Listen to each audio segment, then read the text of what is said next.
Hi everyone, it's Chris speaking, and I'm here today with the second video. Um, if you haven't watched my first one, go and watch it because some of it's going to be relevant. Quick trigger warning, I am going to be talking about a past life where I did identify as a female as part of the video, so if you don't want to listen to that, then you don't have to. Basically what I'm going to talk about today is coming out at 17 as a lesbian versus coming out at 27 as a trans man, and the journeys and I guess the differences between coming out so young and coming out a little bit sort of further into adulthood. Coming out at 17, I really didn't have to do a lot of work. In fact, my dad told me mid-driving lesson, he sort of broached the subject very delicately and asked me if I was sleeping with the girl that I was bringing over. And then pretty sure I turned the wrong way on a roundabout. So that was a good introduction to deep and meaningfuls from my parents. Also the first time I think I heard him say the F word, especially while driving. He did have a couple more sort of later on, but I did some dickhead moves, so I guess that was on me.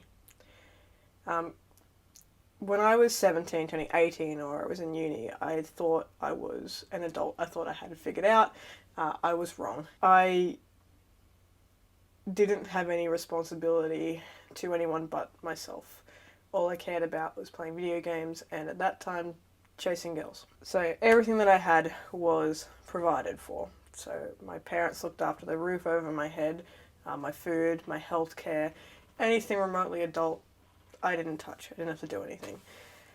Coming out a little bit later is different. So when I was between 17 and to my early 20s, I really figured out what depression was. I got diagnosed. I had suicidal ideation. I still have it now, but it's a lot more under control.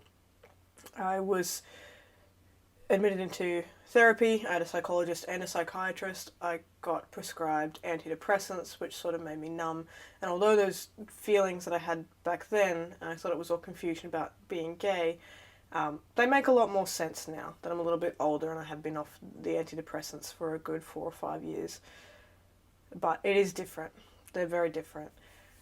When I came out at 27, there's a lot more involved. So I've been out of home for, I think, 4 or 5 years now. I'm known by a whole lot of organisations, so my own bank, my own insurers, etc. I have worked in the same company for about 4 years now, across multiple departments, and it's quite a big company, so I'm known, or a lot of people know of me that have been there for a similar time frame. There's also the difference between coming out as a lesbian and coming out as a trans male. So when I was young and I was telling people that I was gay, it was sort of started being portrayed in the media. People didn't really have any issues with it. It just was. And it was more of a, hey, I like girls. And they're like, cool. And we carried on with our lives. Coming out as trans was a little bit different. It became not only about me trying to be comfortable within myself and starting to let people in and tell them, it also became about educating people who didn't necessarily know what being trans was. So when I came out as gay, it was all, yep, okay, fine. When I came out as trans, I got a lot of, what is it? How does it work? What do you mean? Are you really sure? Do you have to change? Can you just do it socially? Etc.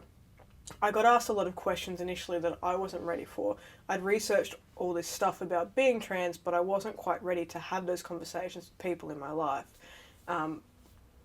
So it was about educating people, researching, and trying to establish myself as a man without being quite comfortable within that role yet. Coming out as trans at 27 took a lot more steps. It was a lot more involved, I guess, because I had to come out not only to my parents, but my family now is spread out overseas, so I had different conversations with them. A lot of it happened through, sort of social media and Facebook and whatnot, just so that I could get that message out there.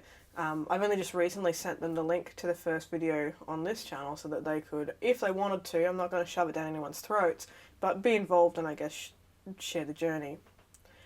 So coming out as trans, I was about 9 steps, and it's still ongoing. Like I said, I'm known by 100 different companies, it feels like, and I've just had my name legally changed. So now it's about having that conversation with all these different organisations and being like, I've changed my name, and having to give a reason why.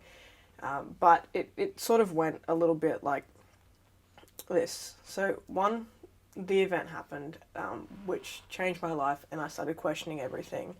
And then I had to admit it to myself. So I admitted that it was a real thing, and I needed help. So I then, sought out a gender therapist and whatnot. And again, that's something I will discuss further on if you're interested.